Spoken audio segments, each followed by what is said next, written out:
The terminal at Hartsfield-Jackson Atlanta International was the kind of place that never truly slept. Even at 6 in the evening, it hummed with a restless, low-grade urgency rolling suitcases clicking across polished floors, gate agents calling out final boardings, families navigating through each other like schools of fish moving in opposing currents. The sky beyond the massive glass panels had turned the color of amber and copper, the last hard light of a Tuesday pressing flat against the horizon as though reluctant to leave.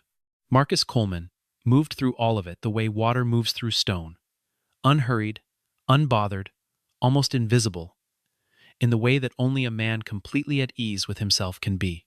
He wore a black hoodie, the cotton soft and faded from too many washings, a pair of dark jeans, and running shoes that had put in several hundred miles of actual running. There was no gold watch on his wrist, no monogrammed leather briefcase, no assistant walking one step behind him with a tablet and a stack of itineraries. Just Marcus, a single backpack slung over one shoulder, and the quiet, measured pace of a man who had long since stopped needing to announce himself to any room he walked into. He was 42 years old, and he ran Coleman Technologies, a company whose market capitalization had crossed the $4 billion mark the previous spring. The company had built its reputation on aviation safety software, machine learning systems that processed real-time sensor data from commercial aircraft and identified failure patterns that human engineers often missed until it was far too late. 3 governments had signed contracts with Coleman Technologies in the past 18 months. The Department of Transportation had personally called Marcus to congratulate him at a ceremony he had declined to attend, sending instead a handwritten note expressing his gratitude and his team's hard work. He was, by any reasonable measure, one of the most consequential figures in modern aviation safety. He was also, at this particular moment, standing in line at gate B14 behind a teenager, arguing with her mother about which window seat she wanted, and he was reading emails on his phone with the focused calm of a man who had nowhere more important to be. He had spent the past 6 days in Washington.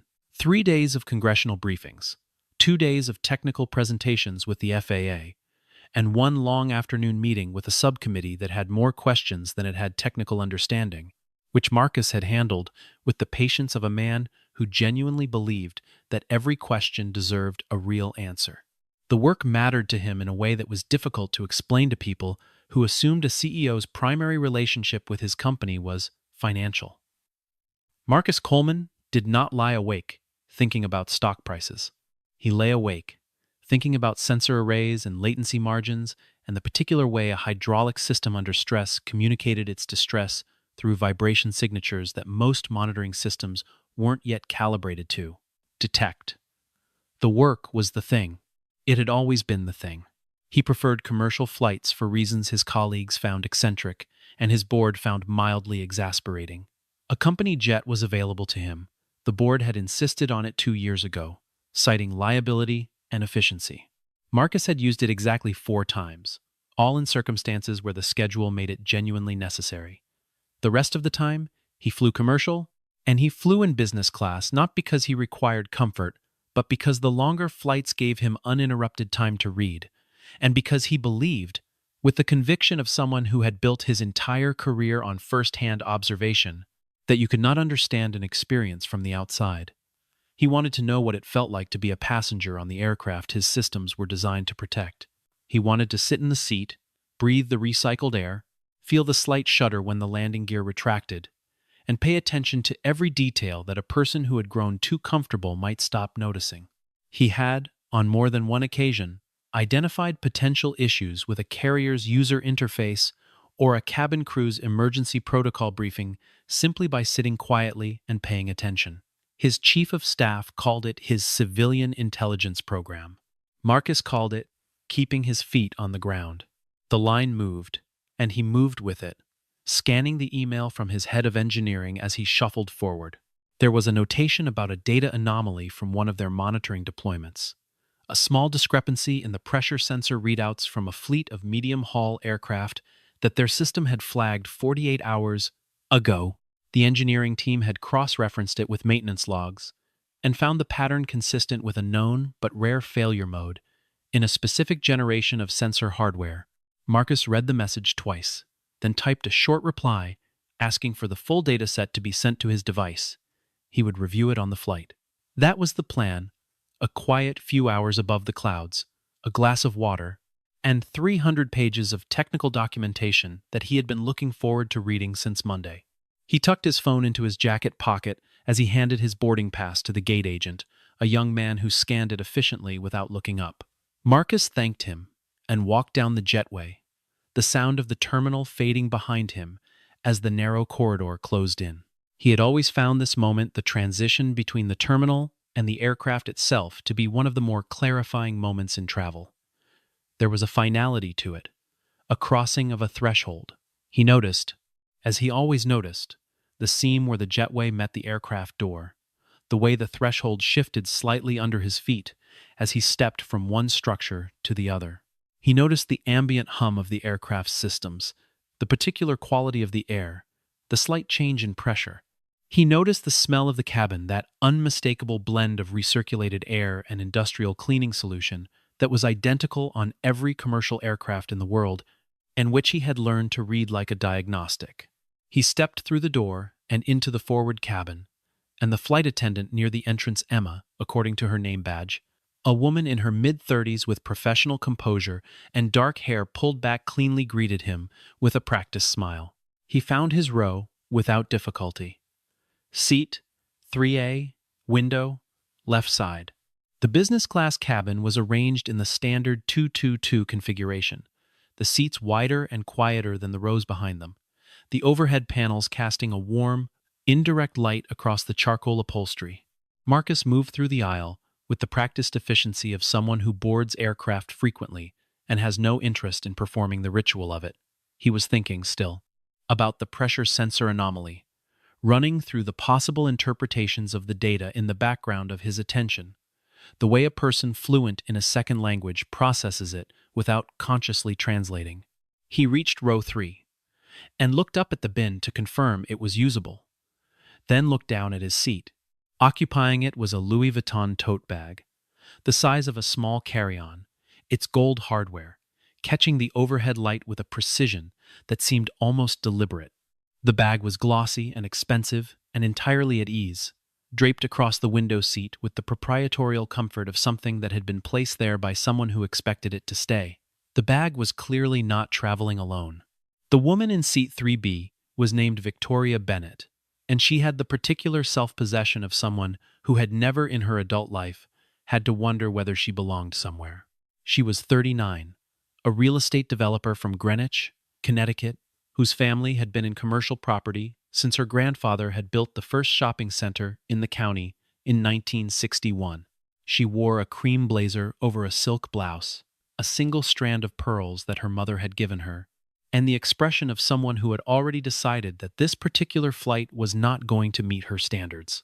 She was drinking a glass of champagne, the complimentary kind, which she accepted only because the alternative was waiting and reading a message on her phone with the focused irritation of someone dealing with a problem they found beneath them.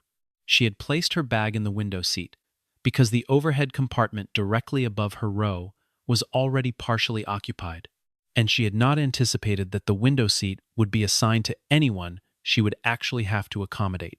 She had flown business class her entire adult life. She knew how it worked. She also knew, in the particular way, that privilege makes its own logic feel universal, that certain things could be negotiated, and that the person most likely to negotiate successfully was the person who expected to. Marcus stopped at the end of the row. He looked at the bag. He looked at the seat number on the armrest. He looked at his boarding pass. Then he looked at Victoria, who had not looked up from her phone. "Excuse me," he said, his voice pleasant and unhurried. "I think that's my seat." Victoria looked up then, and the look she gave him was brief and thorough, the kind of assessment that takes in clothing, shoes, the absence of visible markers of status, and renders a verdict in approximately 2 seconds. She returned her gaze to her phone. "There are plenty of seats in economy," she said. The words landed in the cabin the way a stone lands in still water. They did not ripple loudly. They did not splash. They simply broke the surface, and sent the disturbance outward in every direction, silent and spreading. The man in seat 2A, a heavy-set attorney from Chicago named Gerald, who had been trying to sleep since the moment he boarded, opened one eye. The woman across the aisle, a retired school teacher from Savannah who was traveling to see her daughter, looked up from her crossword puzzle with the immediate, calibrated alertness of someone who has spent decades identifying exactly when something has gone wrong in a room. A young man in seat 4B, who had been watching the exchange from the moment Marcus had approached the row, went very still.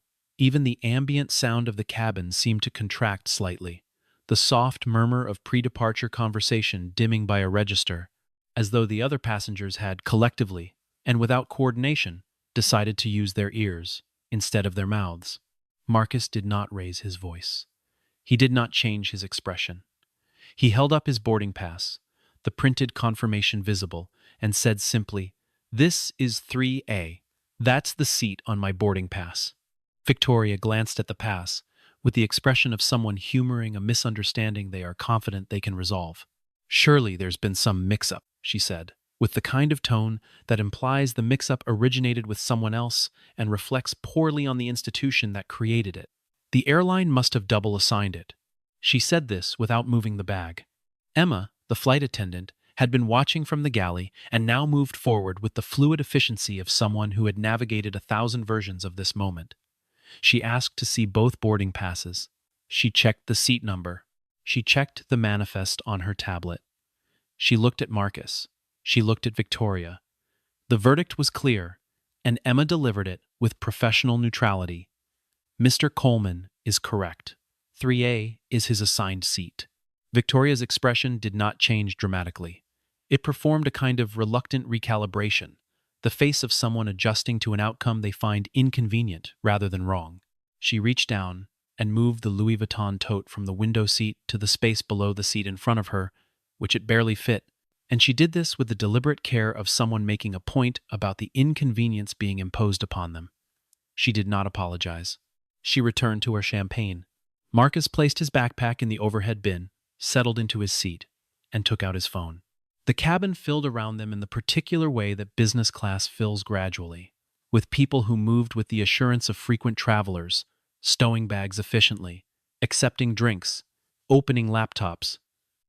The ambient sound was businesslike and low. Outside the windows, the ramp crew was performing the last loading operations, a fuel truck retreating from beneath the wing. Marcus pulled up the engineering dataset that his team had sent and began reading, his expression the calm, focused expression of a man engaged with material he finds genuinely interesting. Victoria had turned to the man in seat 3C, a middle-aged consultant who worked for a firm, 2H. Victoria recognized and was talking. She was not talking to Marcus. She was not talking about Marcus, not directly. But she was talking in the particular way that is designed to be overheard, the way that positions the speaker as the authority on what belongs where and who deserves what. "I don't mind sharing the cabin," she was saying, her voice carrying the practiced modulation of a woman who had learned to deliver pointed observations in the register of casual conversation. "I do think standards have relaxed considerably. It used to mean something. Flying business.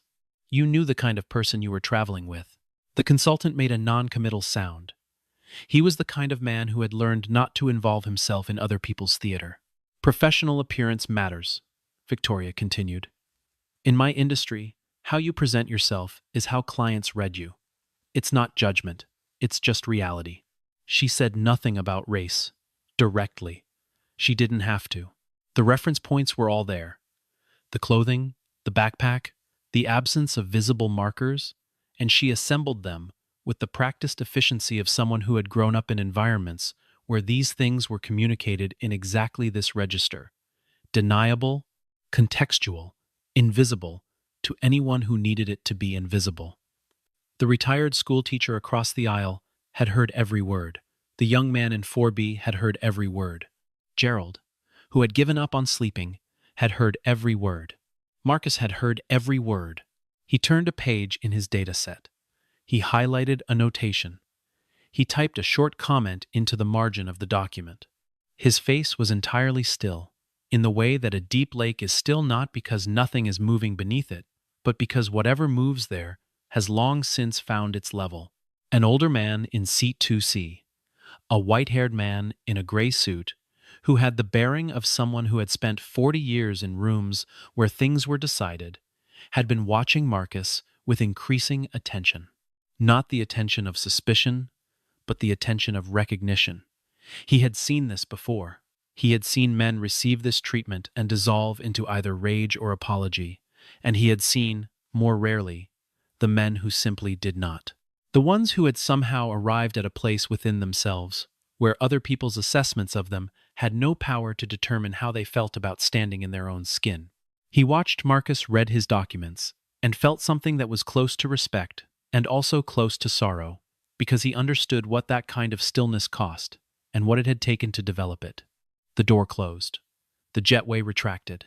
The cabin settled into the particular pre-departure, hushed the flight attendants completing their final checks, the seatbelt sign illuminating, the engines cycling up through their familiar registers. Marcus noticed, as the aircraft began its pushback from the gate, that the data on his screen included a timestamp. He cross-referenced it with the flight's scheduled departure and made a small notation. He was not thinking about Victoria Bennett. He was thinking about the pressure sensor anomaly his team had flagged, and about the specific make and model of aircraft he was currently sitting in, and about a detail he had noticed as he boarded a vibration, faint and brief. In the forward section of the jetway at the moment of transition, it was the kind of detail that most people processed and discarded within milliseconds. Marcus had processed it and filed it. He opened a separate document on his phone. He pulled up the technical specifications for this aircraft model. He compared them to the anomaly data his team had sent. He read carefully, with the focused attention of a man who understood that the distance between a data point and a conclusion was exactly the distance between safety and catastrophe, and that the only thing standing in that distance was rigor. He typed a message to his head of ground operations. Cross-check fleet ID on current deployment, requesting immediate sensor verification on pressure differential readings, forward fuselage array, flagging for priority review. He sent it. Then he typed a second message shorter, directed to a different contact at the carrier's maintenance hub, and sent that as well. He looked out the window. The aircraft had stopped moving. A moment passed. 2 moments. The engines, which had been cycling up toward taxi power, shifted back to idle. And then, with the particular quality of sound that every frequent flyer knows and dreads, Captain Reynolds's voice came through the overhead speakers, measured, professional, and carrying that specific tone of calm authority that is itself a form of bad news. Ladies and gentlemen, this is your captain. We've been asked to return to the gate, while our maintenance team addresses a technical matter. We apologize for the inconvenience and will update you as soon as we have more information. Please remain seated with your seatbelts fastened. The reaction in the cabin was immediate and varied. A woman in the third row exhaled sharply and pressed her fingers to her forehead. Gerald muttered something under his breath and jammed his sleep mask up onto his forehead. The consultant in 3C began composing what was clearly an apologetic email to someone. Victoria Bennett set down her champagne glass with a precision that expressed, in its controlled quietness, a profound and concentrated irritation. "This is exactly what I was talking about," she said, to no one and everyone simultaneously. "Standards have declined across the board. Maintenance, service, everything." She flagged down Emma as the flight attendant passed. "I need to understand what compensation the airline is offering. I have a connection in Los Angeles that I will now certainly miss, and I expect the airline to make that right." Emma listened with professional attentiveness and explained that they would have more information shortly and that the airline would do everything in its power to assist all affected passengers. Victoria was not satisfied by this answer, which surprised no one, including Emma. Marcus watched this exchange from the periphery of his attention. His phone had vibrated with a reply from his ground operations contact. He read it. He read it again. He set the phone face down on the armrest and looked out the window at the tarmac, where 2 maintenance vehicles were now approaching the aircraft. He understood, in that moment, what the next several hours were going to look like. He felt no particular satisfaction about it. He felt what he almost always felt when his systems caught something: a clean, functional relief, not for himself, but for the 167 other people on this aircraft who were going to land somewhere safely tonight because someone had been paying attention. The door to the aircraft opened. 3 maintenance technicians came aboard first, moving with the focused efficiency of people who know what they're looking for. Behind them came a man in a dark suit who was not a maintenance technician, David Lynn, the director of airport operations for Hartsfield-Jackson, a compact man in his 50s who moved through the cabin with the particular authority of someone who had spent his career managing the intersection of large systems and small crises. He spoke briefly to Emma, who directed him toward the forward cabin. He walked the length of the aisle until he reached row 3, and he stopped. "Mr. Coleman," he said. The cabin went quiet, in the way that cabins go quiet when something unexpected breaks the ambient register of ordinary events. It was not loud quiet. It was the quiet of people who have stopped performing their normal activities and are now paying attention. Marcus looked up from his phone. "David," he said. He stood, and the 2 men shook hands with the unhurried ease of people who have met on several previous occasions under professional circumstances. "Good to see you, though I wish it were better timing." "Likewise," David said, and there was in his voice something that was not quite deference and not quite gratitude, but was somewhere in the precise middle ground between them, the tone of a man speaking to someone whose judgment he has come to rely on. "Can we step back to the lounge? Your team's data was extremely helpful. We need to walk through the verification protocols with you." "Of course," Marcus said. He reached up and took his backpack from the overhead bin. He nodded to Emma, who was watching this exchange with an expression that had moved some distance from her practiced professional neutrality. He followed David back toward the front of the aircraft, and every pair of eyes in the cabin followed him. Victoria Bennett sat very still. She had not moved since David Lynn had said the name. "Mr. Coleman." She played it back. The way you play back a piece of music when you realize you've misheard the lyric and need to understand what you actually heard. "Mr. Coleman." The way David Lynn had said it, not as an inquiry, not as a greeting to a stranger, but as an acknowledgement, as a confirmation that he was exactly where David Lynn had been looking for him. She thought about the backpack. She thought about the hoodie. She thought about the things she had said, in the particular register she had used to say them, for the benefit of the man in 3C and for herself, and she felt the first intimation of something she had not felt in a very long time, a specific and acute embarrassment that was not about being caught, but about having been wrong in a way that had cost someone else something. The retired schoolteacher across the aisle caught Victoria's eye. She did not say anything. She simply looked, with the level gaze of a woman who had spent 30 years managing classrooms full of children who thought they could get away with things.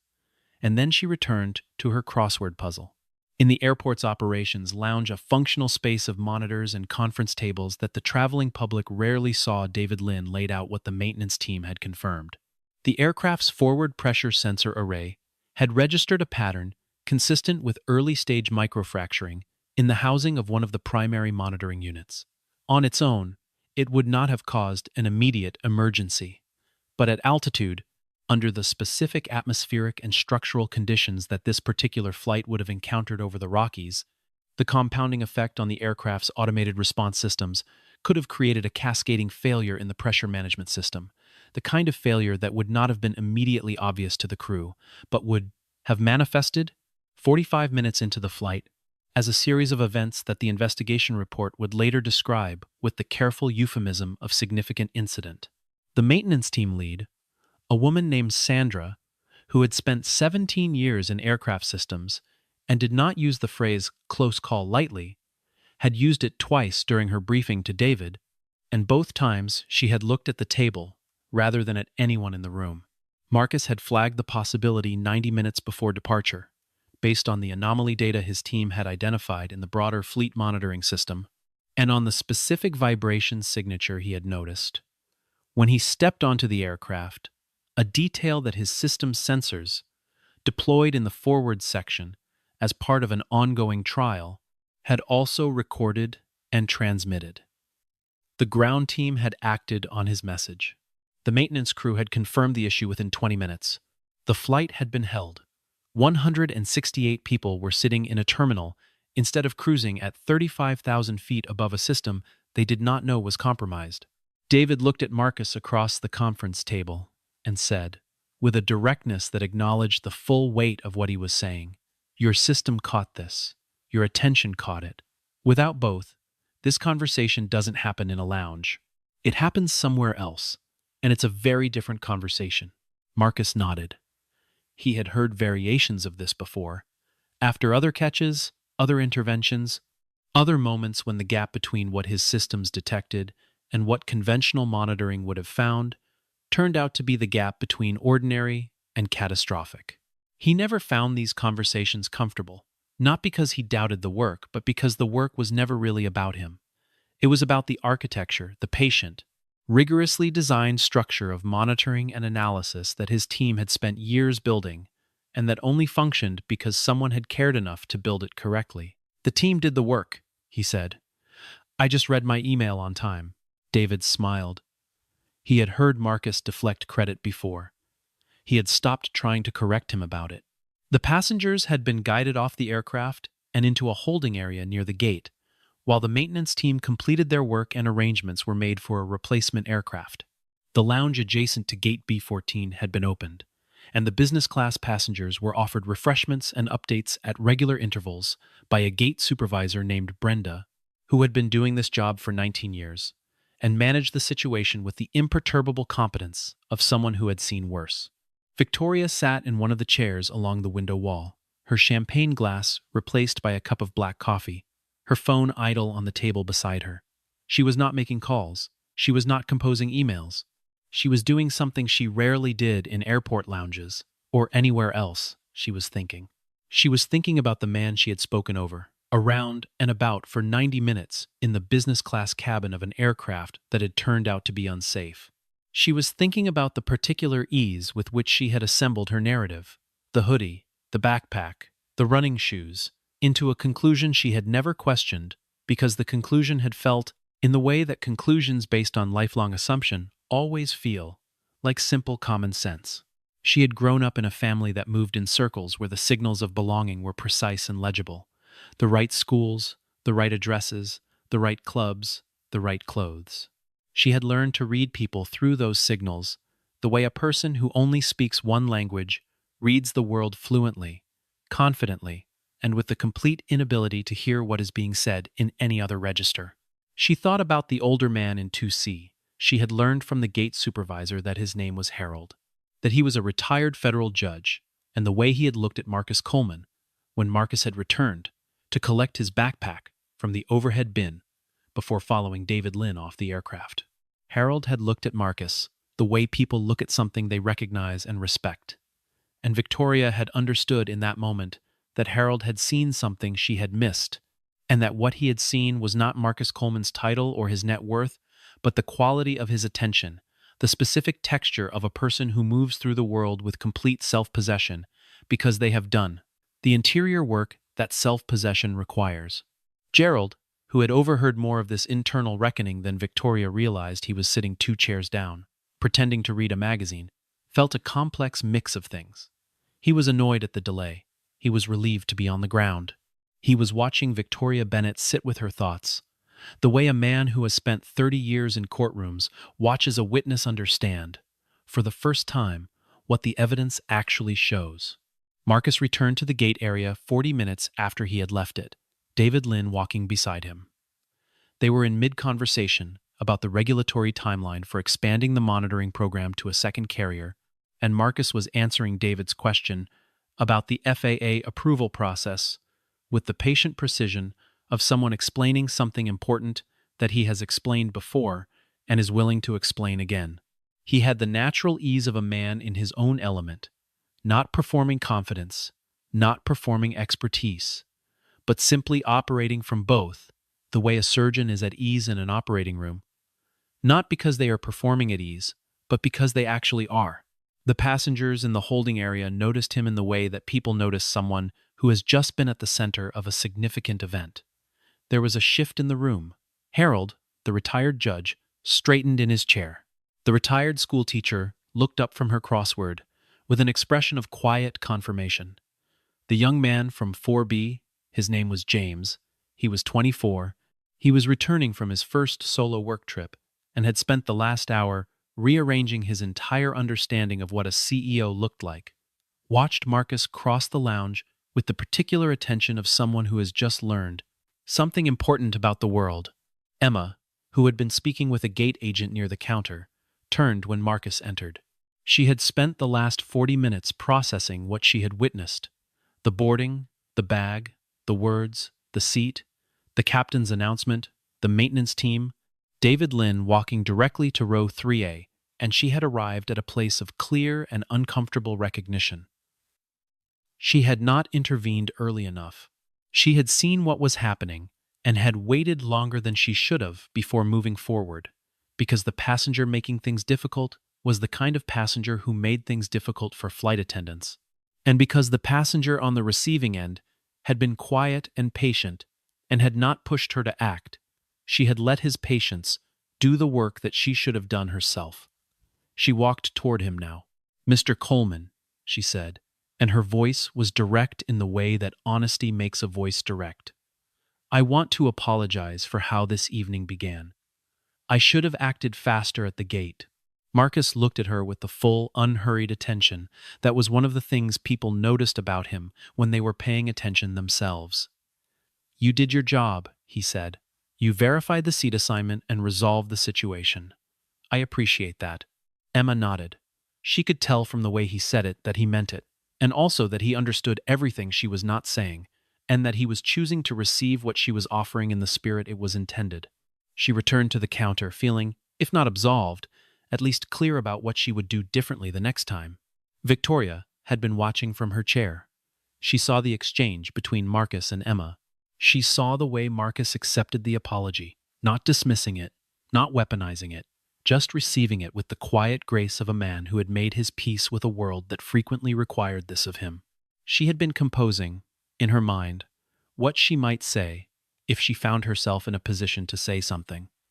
She had composed and discarded several versions.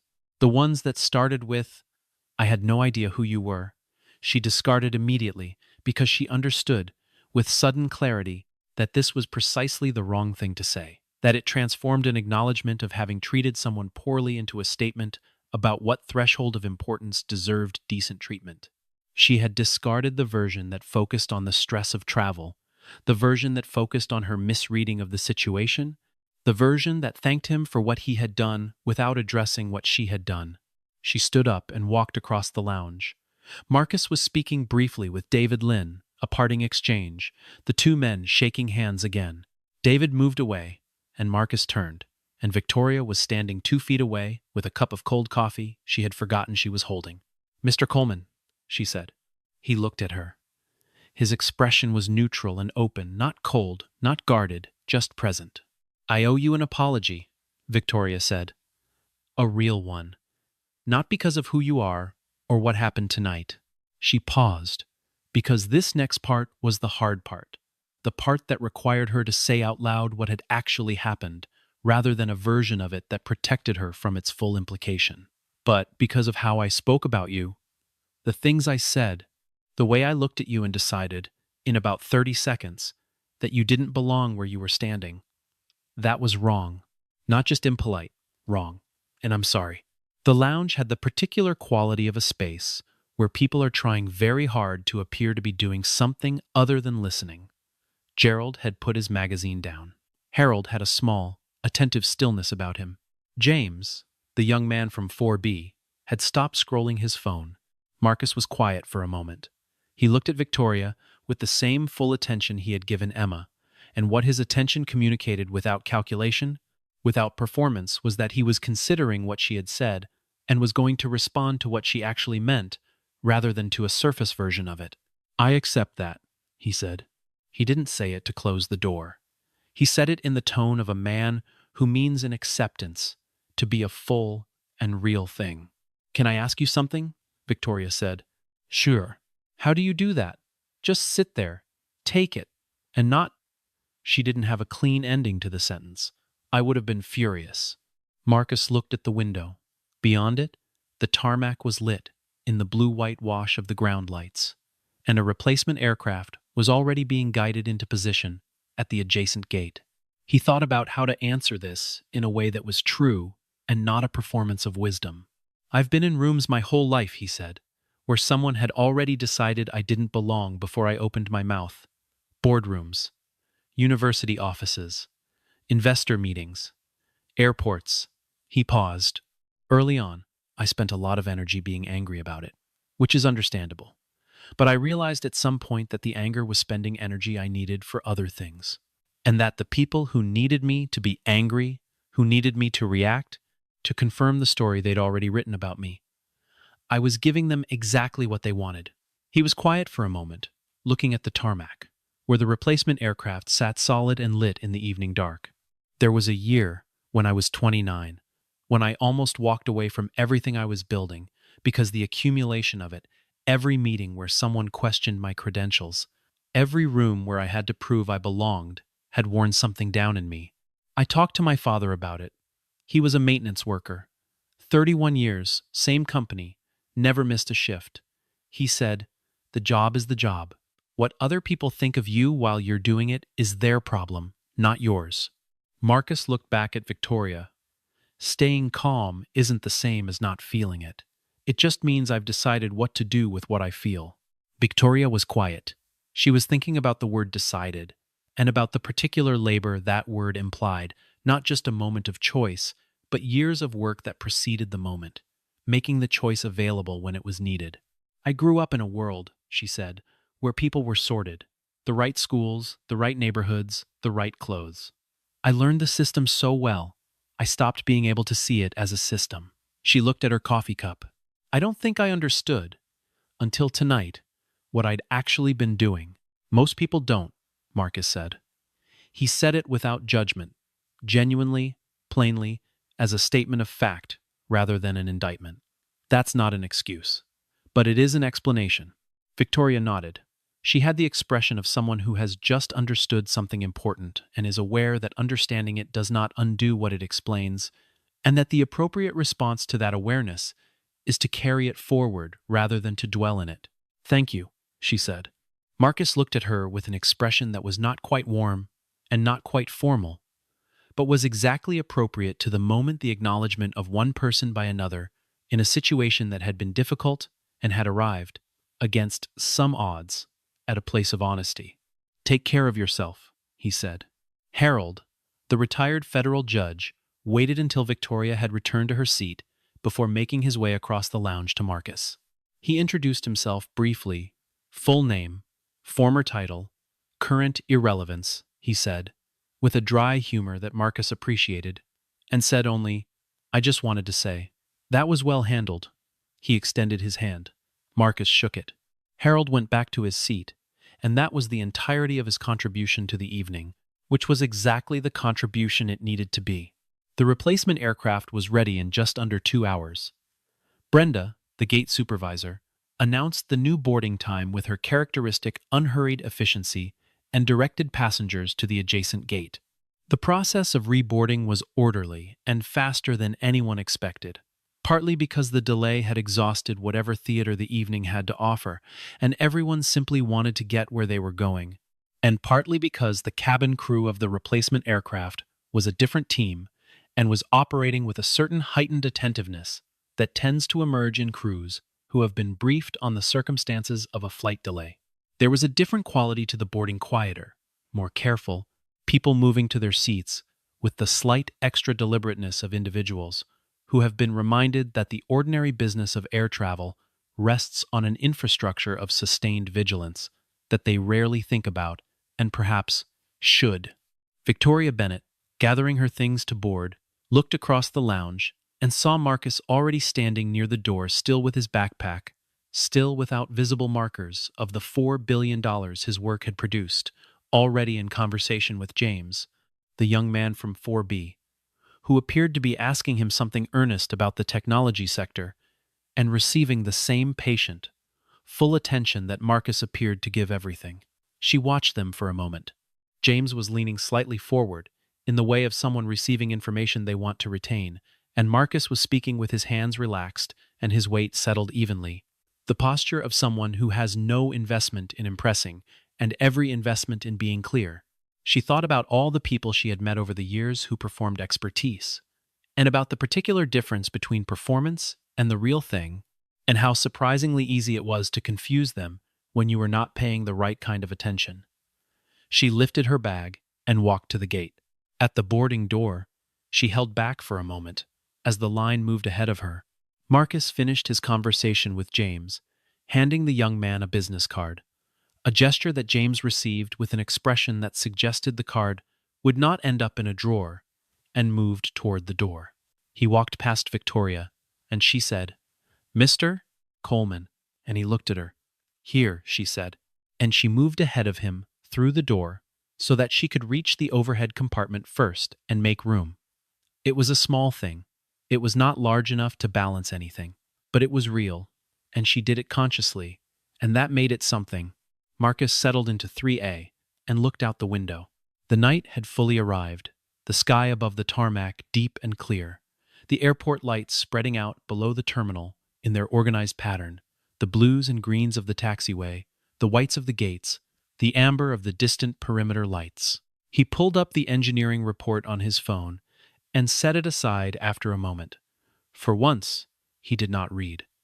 He simply looked at the lights, thinking about his father in a way he rarely allowed himself to, not with nostalgia, which was a form of distraction, but with the plain recognition that some of the most important things he knew had come from a man who wore a uniform to work every day and had never once suggested that the work diminished him. His father had understood, with the bone-deep certainty of someone who learned things through decades of doing rather than years of studying, that the quality of your attention was the only thing you truly owned. Everything else, the title, the net worth, the boardroom, was a consequence. The attention was the cause. Victoria was in 3B. She had not said anything since they had settled into their seats. She had placed her Louis Vuitton tote in the overhead compartment without ceremony, fitting it in beside Marcus's plain backpack with a practical efficiency that was itself a small statement of something changed.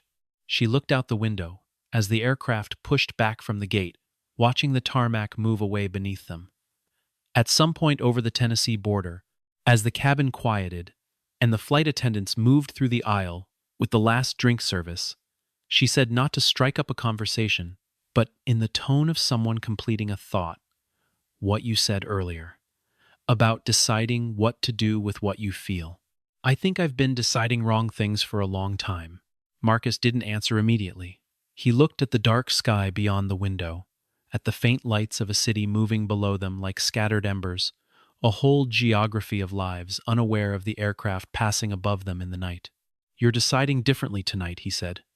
"That's not nothing." She was quiet after that. He returned to his documents. The aircraft flew westward through the clear night air, its sensors relaying their data in real time to the ground monitoring system, every reading within normal parameters, every system operating as designed, a fact that 168 people were able to take for granted tonight. Because several hours ago, in a terminal in Atlanta, a man in a faded hoodie had been paying attention, when most people would have already moved on. Captain Reynolds, who had been briefed on the full scope of the evening by the time he stepped into the cockpit of the replacement aircraft, made a brief announcement before final descent, not about the technical situation, which had been handled and resolved and did not require a passenger narrative, but something more direct. His voice came through the speakers with the measured calm of a man who has spent 23 years speaking to strangers in the particular intimacy of cabin air. "Ladies and gentlemen, we're beginning our initial descent into Los Angeles. I want to say, on behalf of this crew and this carrier, that tonight's delay, while inconvenient, was the right outcome because it reminded us that the most important journey is always the one that gets everyone home safely. We appreciate your patience, your understanding, and your trust." A brief pause. "We've been well taken care of tonight." The cabin was quiet for a moment, in the way that cabins are quiet when something sincere has broken through the ambient noise of travel. Then Harold, in his seat, began to clap a slow, deliberate applause, the kind that means something.